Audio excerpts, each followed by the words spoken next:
Alliance, where we keep real wrestling alive. Thank you for joining me. Uh, you know, Thank you for joining me from wherever you're listening from or watching from, whether it's YouTube or Twitch or our podcast, which is available on, like say whether it's iTunes or um, Anchor or whatever. I really appreciate it. So keep on listening, keep on watching.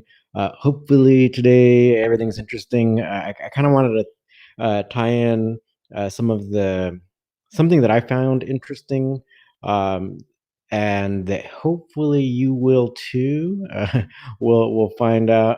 Um, this is gonna be kind of a nerdy thing, but I think it kind of applies to catch wrestling, and basically it applies to a lot of um, historical uh, things in general. So whether you're trying to find like the roots of something, or how things evolved, or when things evolved, that's that this is kind of something that's part of it. So, and I think it applies to catch wrestling.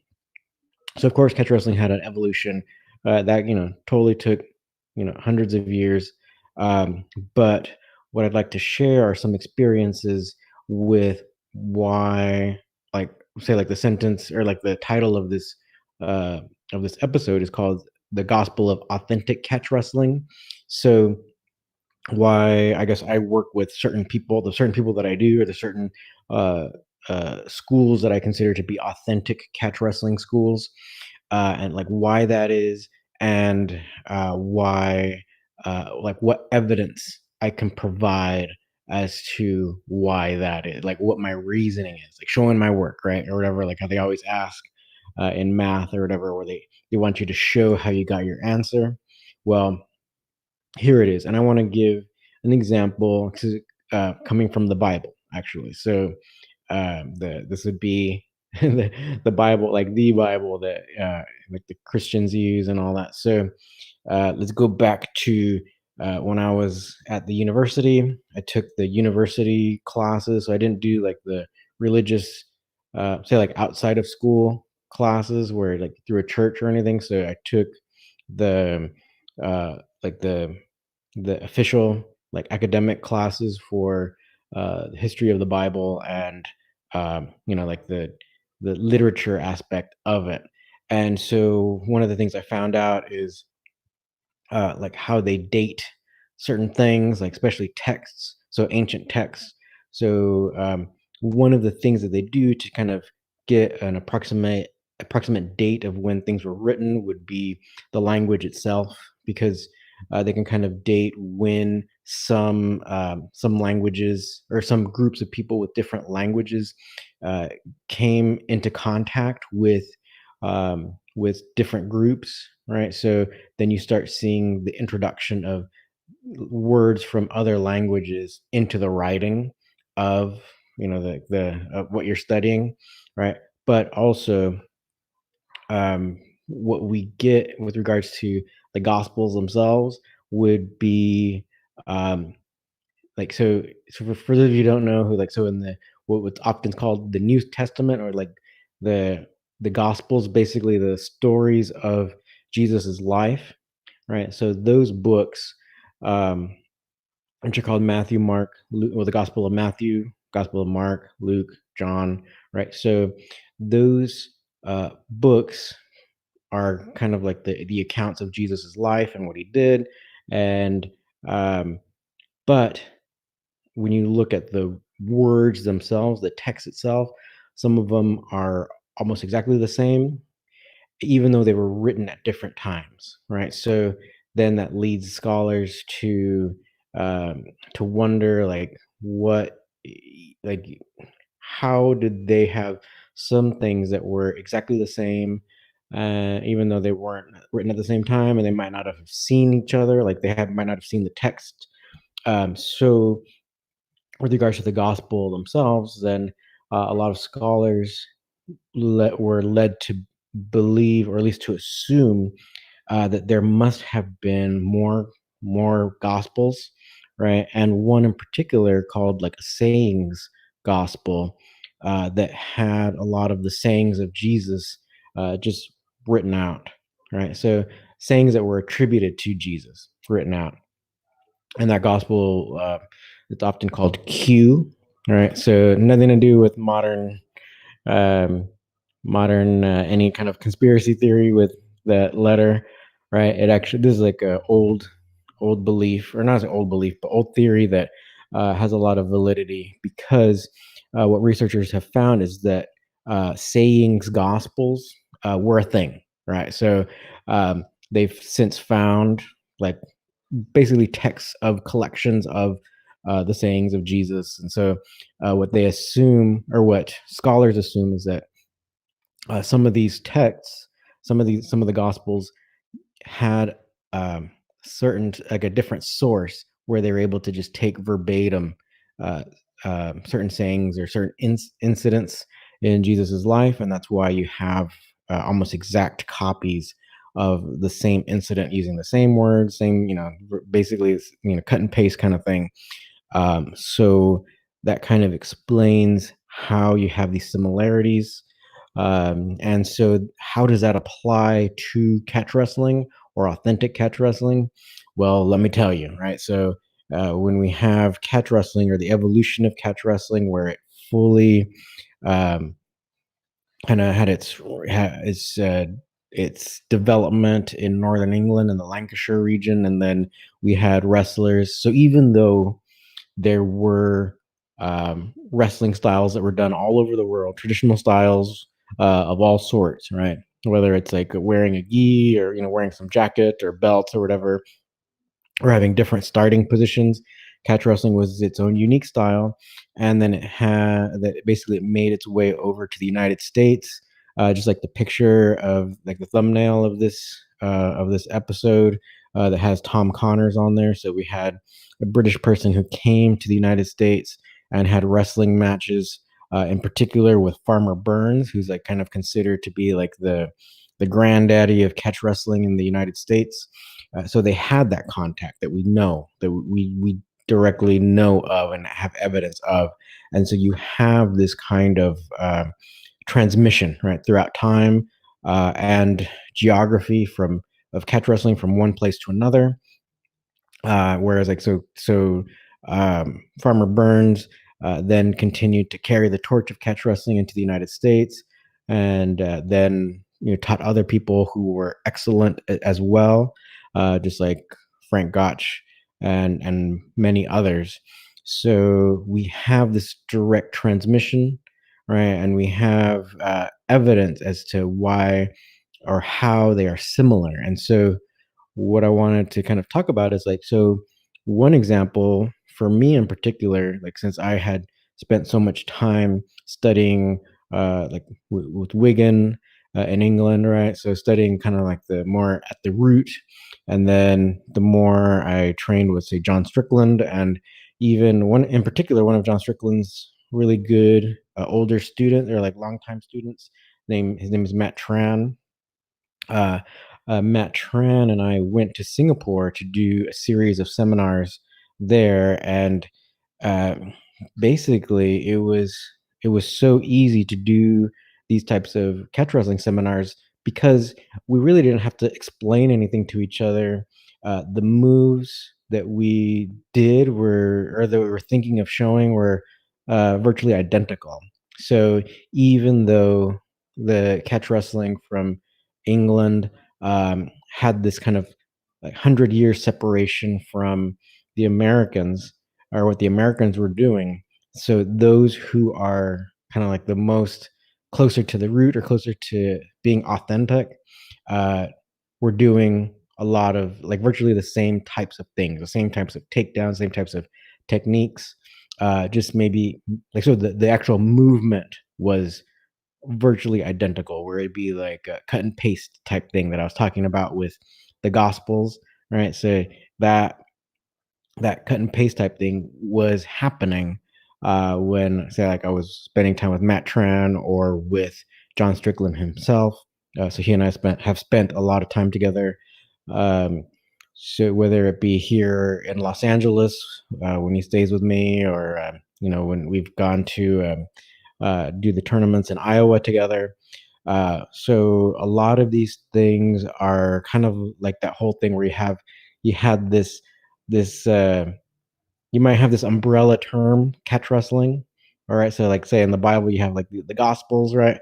But then there's these things that kind of connect them all, and it would be these kind of these authentic sources, right?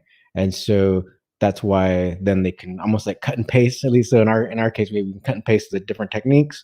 The way we might describe them might be different. You know, the way I speak as a Californian, right, as an American from Southern California, I might use different words than a British person, but it's like the technique itself would be what shows our connection, right? So that's kind of what I wanted to share with you guys today, and go ahead and let me know your thoughts.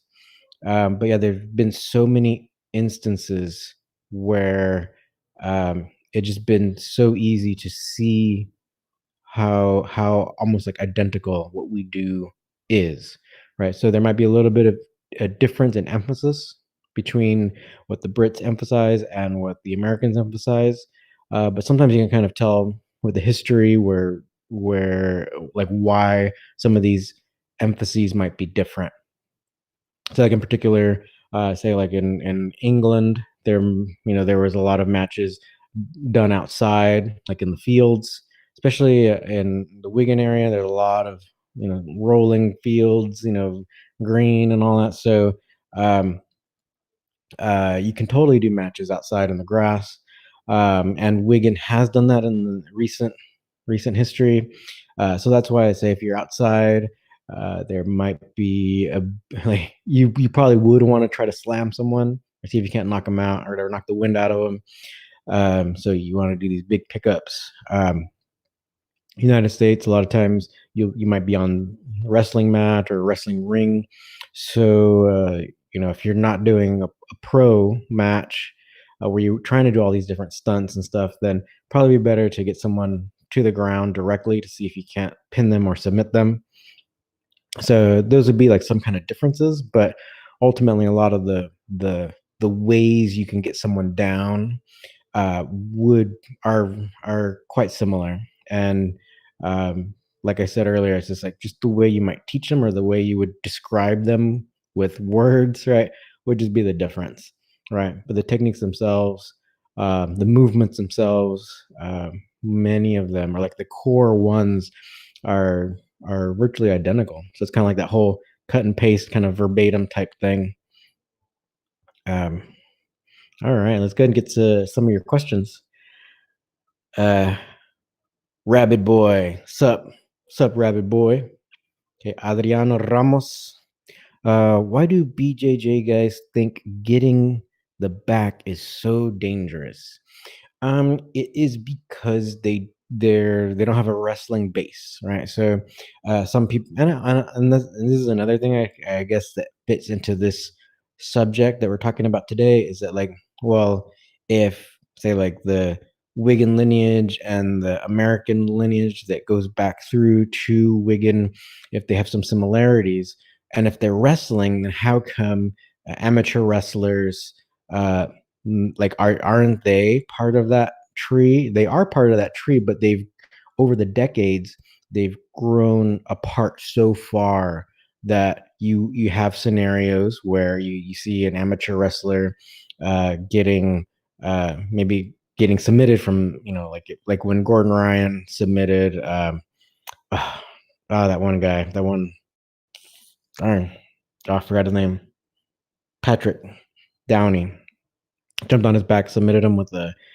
power half, right? So um, you have things like that where there's a lack of a awareness of some of these whole. It's weird. He should totally. That was such a bizarre thing, and he says he hurt his ankle or whatever, but totally doesn't look like that.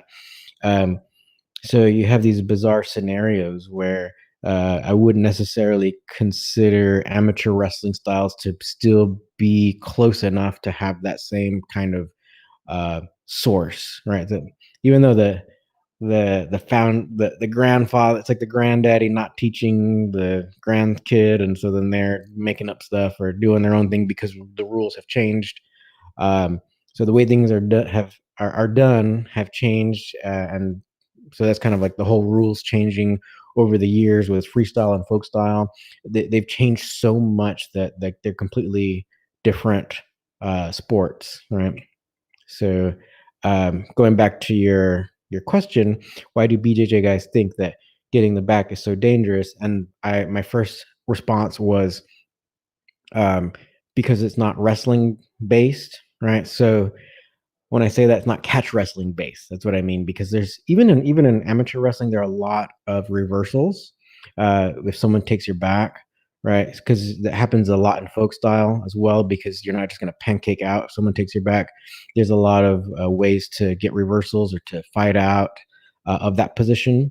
But in catch wrestling, there are even more, and they have they're cognizant of submission holds, right? So you can be submitting from your back, getting that double wrist lock, which would be illegal in folk style and freestyle, right? So you have a lot more things you can do, even like rolling for knee bar, leg locks or whatever, stuff like that. That in catch wrestling you would be more cognizant of, or it wouldn't be so far out of the realm of possibility. That I think that's why, like answering your question, is that um, so since jujitsu doesn't have that catch wrestling base, right? Then you're going to that they believe that getting the back is like so great. I think sometimes I've been seeing online more and more that people like that there's like someone who has like some turtle guard, or you're hearing that term more and more. So I think some people are figuring out that, and especially since a lot of people are getting good at defending chokes, you take someone's back, it's not the end of the world.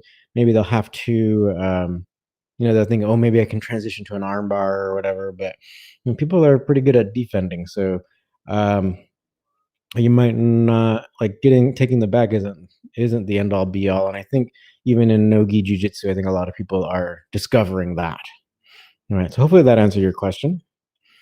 So Adriano Ramos, good morning, by the way. Yeah, good morning, Adriano. It's a fine morning, right? Delmer Jr. Hey, Coach, glad to catch you live. Yeah, good to be here. Thank you for watching. Thank you for all your support. Drew Galbraith, hello all. Hello, Drew. Thank you for your support as well. Actually, for everyone who's watching, thank you for tuning in, and thank you for supporting. It really means a lot. Theo Drake, hello, Coach. What's your opinion on Jake Shannon and scientific wrestling? Well, they don't do what we do. We don't work with them. So uh, that's about it. Uh, Delmer Jr. Hey, Drew. So I guess you guys know each other, Delmer and Drew. All right. So go and keep the questions coming. Uh, so let me know what you guys are thinking. We don't necessarily have to talk about this subject. You can ask about anything. So yeah, go ahead and keep going. Let me know. There was one interesting match that happened over the weekend. I think it was last Friday. I want to actually do a video about it, where it was a match between one of the Ruotolo brothers from San Diego, which is south of Los Angeles, and oh man, darn it. I'm really bad with names. So, oh man, he's really popular. Really, oh, Craig Jones. So they had a no-gi, I believe it was submission only match, and ultimate. I don't know. I'm gonna spoil the ending. Right? There was they it went the whole time. It wasn't a draw. They still like, even though there was no submission, they still decide like who was the most dominant. Right. So in a way, it's like you're seeing nogi become similar in philosophy to catch wrestling.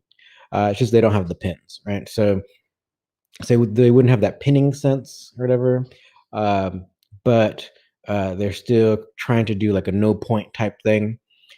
but it was a pretty cool match, and I think I wanna do a breakdown video about it because Craig, he's really good with leg locks, and, he was not able to get a leg lock on, Ruotolo, um, and what I wanted to like, he was still able to get into the positions, but not able to get the submission finish. And so, like, why he was not able to get into the submission finish is something that I would like to kind of expand upon in like a video where I can actually get up and show you, because what Ruotolo did was really great, and I think it has a lot of connection to like real wrestling. Like, so he was moving his hips a lot, right? So which you would see a lot in, say, like doing moves like hip heists in wrestling, where it's like you can shift from like going with like face up, so on your back, to going belly down.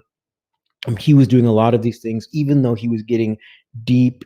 He got caught deep into the hold of getting submitted by a leg lock, but these hip movements that he was doing was making it much harder for Craig to get him into that like heel hook position or even the knee bar position. It started off where Craig actually went for a knee bar and he got it in really deep, but because of that hip transition, like the hip heist movement, it was enough to get the knee out of that, like kind of the position to be broken.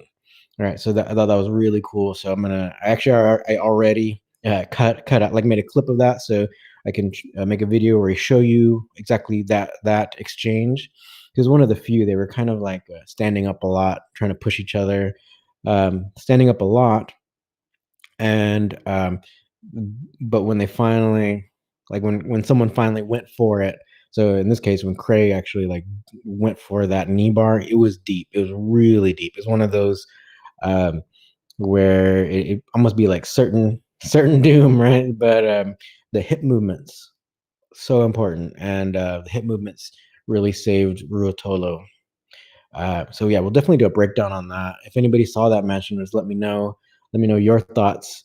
Um, uh, okay, so let's get back to some of your questions. Drew Galbraith, can you speak about using catch wrestling for self defense? Yes, I can, and um, it is very important for you to not think of self defense as like hurting someone, right? So hurting someone who like attacks you, right? Because that can get you into a lot of legal trouble as if the person dies or if the person survives, right? So if the person who is assaulting you, if they die, and there's no evidence that they assaulted you from the beginning, then chances are you can be considered the person who initiated everything and then you murdered somebody, right? So it's really important to try not to kill people. And so then this usually shocks a lot of Americans for some reason. They think that oh man, if someone attacks me, I have the right to whatever kill them and whatever, use the same amount of force and whatever. You can basically kind of use the same amount of force to get out or to escape or to overpower them. But once you've overpowered them, if you start like just pounding them into the pavement, then you can get into a lot of trouble. The best thing is to escape. And so that would be earlier. You can hold them. So we have a lot of instances where pinning someone until the cops came. That's happened in different scenarios where it's like if and there have been people who have like a collegiate or high school wrestling experience, and then there someone tries to rob the convenience store. Then the wrestlers held the person down, and then the security or the police come in, just a few minutes later. So they were able to pin down someone. But the thing is, you want to be using your catch wrestling, and you can use your catch wrestling for self defense. In that you can stop. You can basically close the distance between you and them, and then you can not necessarily overpower them, but say you can take them down. You can get so like if you take someone down and you don't go down with them, you can easily run away. You can Also say, like I mentioned, you can hold them down in certain instances if you're waiting for the police or whatever. But the main thing is that you don't necessarily want to get revenge, right, for some kind of assault. So that could you could end up in a lot of trouble. And this is a little bit more clear in other countries where their laws, or I think where people understand that, right, better than people in the United States. We tend to think that, I think maybe even our movies, right? They always show like if someone assaults you, then the protagonist uh, ends up murdering the the person who did the initial wrong, right? So that is not necessarily the best thing legally, right? But as you can see, like grappling, so then grappling and catch wrestling in particular, you can do a lot of these different holds or submission holds or pins and stuff, and you can then be in a better position, a more advantageous position, as opposed to doing like a lot of strikes. There's like even a lot of kickboxing styles with knee strikes and stuff. You can just really damage someone, really break someone. Like with elbow strikes, you just can destroy someone's face, bust in their cheeks, do a lot of damage.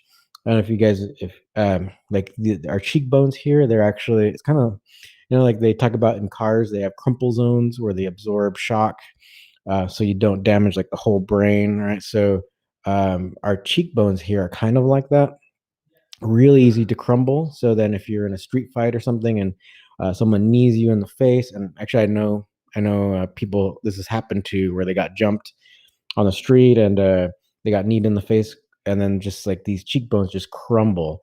But it's designed so that the brain doesn't just get smashed and the whole skull doesn't get smashed.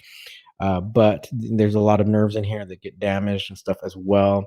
It's almost just like these things are just designed to protect you from dying, keep you from dying. But you might need surgeries to kind of reconstruct the face and stuff. So um, striking and stuff you can get you into trouble because you can do a lot of damage and you can potentially kill somebody. So oftentimes, like the more grappling approach is the way you want to look at self defense. Okay, so let's go ahead. Hopefully that answered your question. I would say maybe you can just add some. And actually, and Drew, I know you've been asking about this in particular. I was gonna say, like, I think it's probably good to add a little bit of like some knife defense basic stuff, or basics for against guns and stuff, like how to act or how to approach um, uh, the scenario if someone pulls a knife or gun on you. I think that would just be what you'd want to add, like those techniques specifically. Okay, Ripper catch wrestling. What's your opinion on Pelhelwani wrestling, and do you think catch wrestling took any techniques from this style? I think it's possible, definitely, because like I know you've seen video, I've seen tons of video um, of these Indian wrestlers. So Pelhelwani is a Indian style, and it has a lot of kind of uh, ritual to it, where um, you have to be really devoted to this practice. So it takes a lot of time. You're in the dirt. You also have different um, things that you have to do to become one of these types of wrestlers. But if you just go on YouTube and you search some of these matches, you'll see that they do a lot of techniques that are similar to what, say, I might show, or John Strickland might show, or what Roy Wood might show um, in catch wrestling classes. You won't see as much submission stuff, especially if you look online, like on YouTube, but you will see some great wrestling. And there, it's so similar that of course England just dominated that region, dominated that country, through colonization and stuff. So uh, yeah, chances are there's that type of absorption of some techniques. And you also have Billy Robinson, who was a student at Wigan, talk about his trips to India, and like learning some techniques from them as well. And you'll see even like some warm up techniques that are done in Wigan. They mention certain things being like Indian, like the Indian way of doing certain things, right? So uh, yeah, there's definitely connections between a lot of connections between Britain and India. Okay, Adriano, if a BJJ guy gets your back, would a catch wrestler get put out or would get out of it easily? It depends. I mean, you don't just like swim out. It just depends on the timing, really. But there's a lot of different techniques, a lot of ways to combat the situation, and a lot of it is patience and knowing how to defend the choke, knowing how to defend, like say arm bars or whatever they're trying to do. Chances are, they might not go for neck cranks.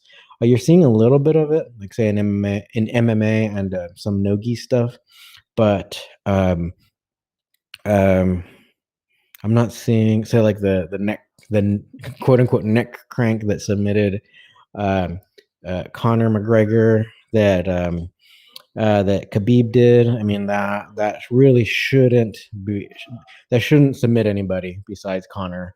That was that for some reason people are submitting to uh, those not so painful types of neck cranks, but it could just because they're not used to it. If you've been doing catch wrestling and you like you're getting some pretty good neck cranks put on you, stuff like what they're doing, and a lot of nogi really shouldn't submit you.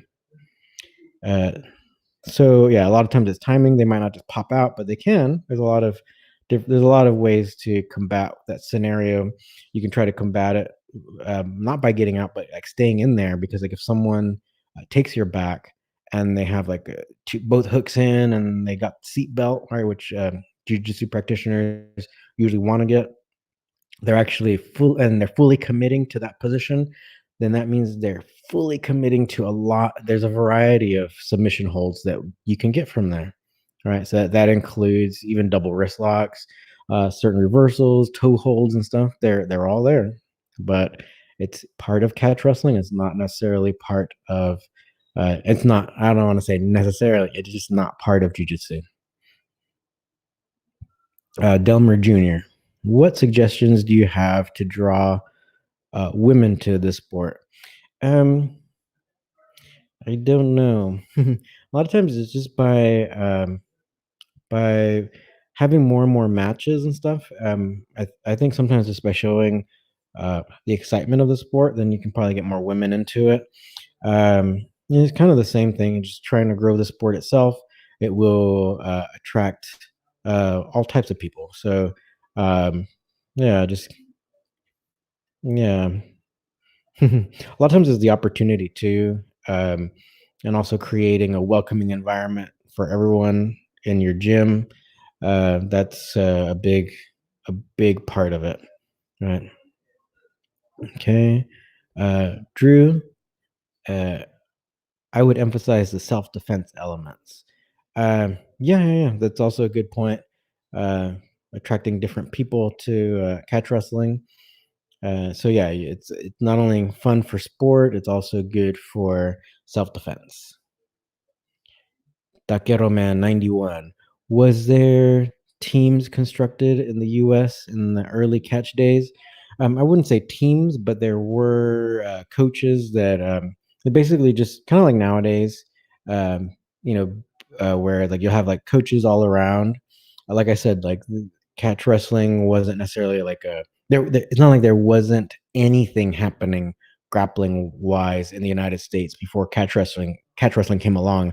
There were so many kinds of styles going on, so you'll have different teachers all around, and maybe they try to adapt to whatever the most dominant style was.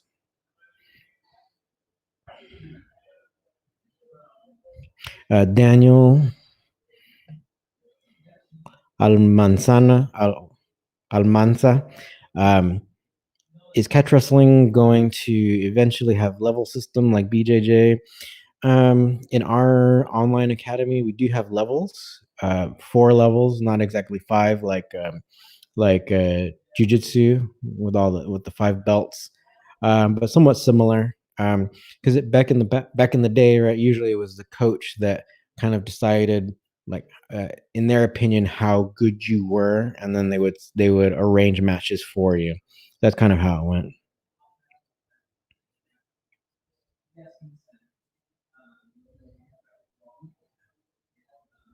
Let me see. Yeah, Drew. Yeah, Drew. Carl got trained in this, right? Yeah, Carl. Even though he's not a Gotch, he took that name. I think to kind of associate himself with the great Frank Gotch. But yeah, he trained. So he was an amateur wrestler, and then he ended up training in Wigan, and then later took that name Gotch as his last name. Ripper catch wrestling. I love Indian culture. Yes, there's a lot of great things about it. A lot of great things about it. Um, Daniel, 10th Planet did the belt system and changed the BJJ game in no gi. Yeah, exactly. And I think that's why you can still. I think that also led to the popularity, or maybe like what led to a lot of gi jujitsu practitioners to jumping over to like training at 10th Planet, because it seems like people are very attracted to having the belt system. So it's really familiar, and people kind of like to see the progression and stuff. So uh, yeah, I think that did help. It did help 10th Planet. Taquero Man, do you think the downfall of circuses was connected to the decrease of catch wrestling shows and catch wrestling in general? Uh, uh, I mean, there's still like county fairs and all that, um, but there's a lot that went into it. I think the Olympics themselves and the the Olympics themselves, I think, was a major blow, and also pro wrestling. So these things were major blows to authentic catch wrestling, because like now the professional version of wrestling was uh, were predetermined, right? So you didn't necessarily even have to know wrestling to be a champion, um, and then also, if you wanted to become an Olympic champion, you would learn whatever rules you had to be able to compete and get that medal for yourself and your country. So that's why both were just devastating to catch wrestling, and that's really why, and then also, like, then you have the promotion of these these amateur styles. So then, even like, say, in the United States, in our schools, we had then the development of folk style and all that. So then everything just evolved further and further away from the original version. Taquero Man, is there certain submissions that would be essential to include in the gospel of catch wrestling? Yeah, I don't know if people know this, but if you want to usually you want to think simply about things, so principle based, so simple principles. And so when you look at the submissions of catch wrestling, they can be kind of uh, brought back, or like kind of condensed, or like the essence is you'll have like three main submission holds in catch wrestling. So it'd be neck cranks, double wrist locks, and toe holds, right? So a lot of these things, a lot of these leg locks and different arm stuff or neck stuff are variations of those three. So those would be the quintessential ones that would have to be included in the gospel of catch wrestling. um, so, and that would include these heel hooks, which are so popular today. That would include, they would be part of the toe hold section, right? So, um, thinking that way, then there would be basically three. And then once you say, if you're in a match and if you're thinking of these different principles, you'll find ways to get into these positions. So it doesn't necessarily have to be perfect, like the way we show, or like kind of like this, that figure four position or whatever. It doesn't have to be that way. You can be using your head, or breaking their leg, bringing their legs over your head, or all kinds of ways to grab one arm double wrist lock, or um, yeah, there's all these different ways. Even the face lock doesn't have to be that figure four position. You can face lock them pretty well, even just with the S grip. Just cranking their neck. We call that a cross face. But yeah, it's all part of these principles. And so when you kind of understand them, then you'll be able to see them, identify them while you're grappling, and then you'll be able to tap a lot of people out all kinds of ways. All right, Delmer Jr., thank you for your answer. Yeah, thank everyone for their questions. Um, I really appreciate all of you guys. So yeah, keep on asking questions. Even if you don't listen to this or watch this live, then you can always comment below in the comment section. You can always even send us messages on our Instagram or our Facebook page.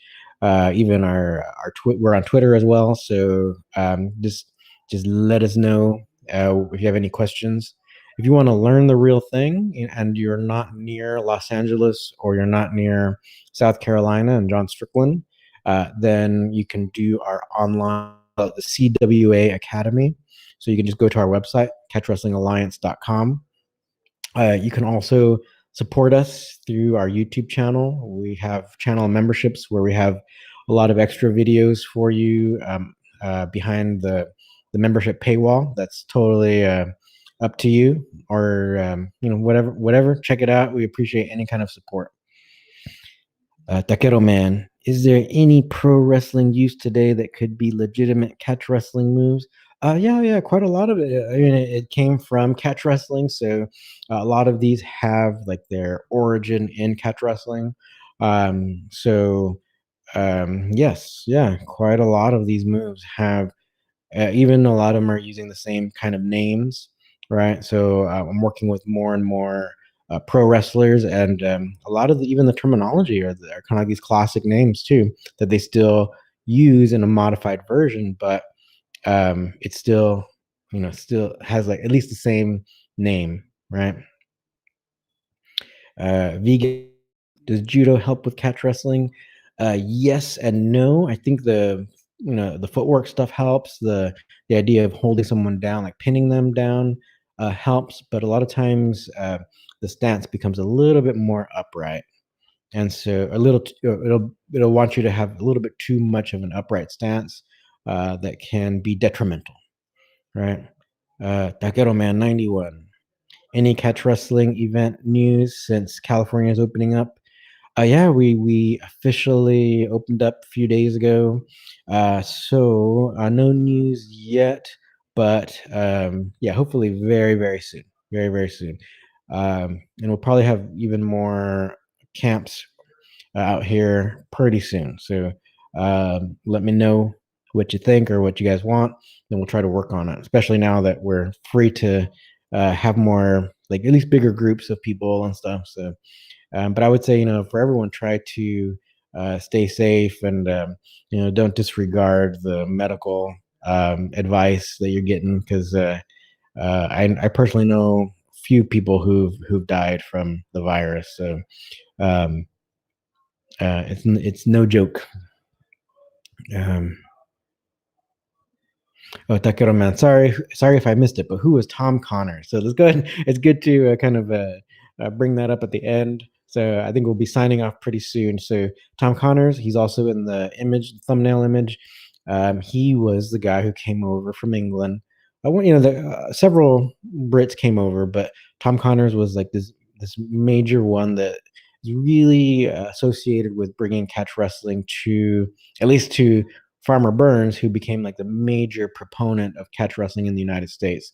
So he beat Burns actually. So it's pretty cool. It's a pretty cool story, and maybe we'll try to bring someone. I know a descendant of Tom Connors. So maybe I'll see if I can't do an interview with him where he talks about it. He wrote a really cool uh, like a screenplay for it, for the life of Tom Connors, which is very interesting. So kind of story like that, or some kind of interview where he talks about that, because it really interesting time in history. Uh, we'll try to bring those stories to you. I think it's really interesting. Vegan gains. Did pro wrestlers back in the day, like Ric Flair and Luthez, have to train real grappling before they did pro wrestling shows? No, Luthez actually just happened to know wrestling, real wrestling, but quite early on, you didn't really have to. There were some like regional things where, say, like some people who were supposed to lose, they didn't want to lose, and so then for championship belts and all that, then they ended up having like real kind of fights and stuff. There's all those kinds of stories, but the truth is, you didn't really have to, but it'd be better. It's better if you knew something, right? Right. Adriano Ramos. Um, a cousin in England lost his life due to COVID. Yeah, he was only 45. So don't believe all the conspiracies, guys. Yeah, I agree. Yeah, 45 is actually very, very young. Humans in particular are actually supposed to live longer than we do already, but so we should um unfortunately we're not living up to our potential. Right? So yeah, 45 is young and it should be considered young. um so there, right? Did vegan gains, did catch wrestling originate in the US or England? England. Drew Galbraith, Catch, the Hold Not Taken documentary. Yeah, that's a really good one. So I'd recommend you guys, if you guys understand Brit, then there's a lot of British accents in there. um So, but it's really good to watch, and it'll help you if you guys ever go to Northern England, right, to understand get used to their accent. Taquero Man. Is there any good books or movies? Oh, yeah, I think Drew was answering your question there. Taquero Man. Catch, the Hold Not Taken documentary. Really good. So yeah, and then so I guess a lot of you guys have a lot of you guys have um, express interest in history stuff. So maybe we'll try to bring more of these people, like the descendants of some of these historic grapplers, on. We'll do some interviews with them. I've been actually thinking about that because I think all that stuff is interesting too. And so since most of you or many of you have brought that up and you continue to bring it up, let's go ahead and do something about that. All right. So I think this is probably pretty good for today. So thank everyone for watching and listening. And if you have any more questions, just let us know. Um, you can comment on all of our social media. Feel free to become a member. Or if you want to learn the real thing, you can become a member of the CWA Academy through our website, catchwrestlingalliance.com. And so with your help, we all keep real wrestling alive. Thank you.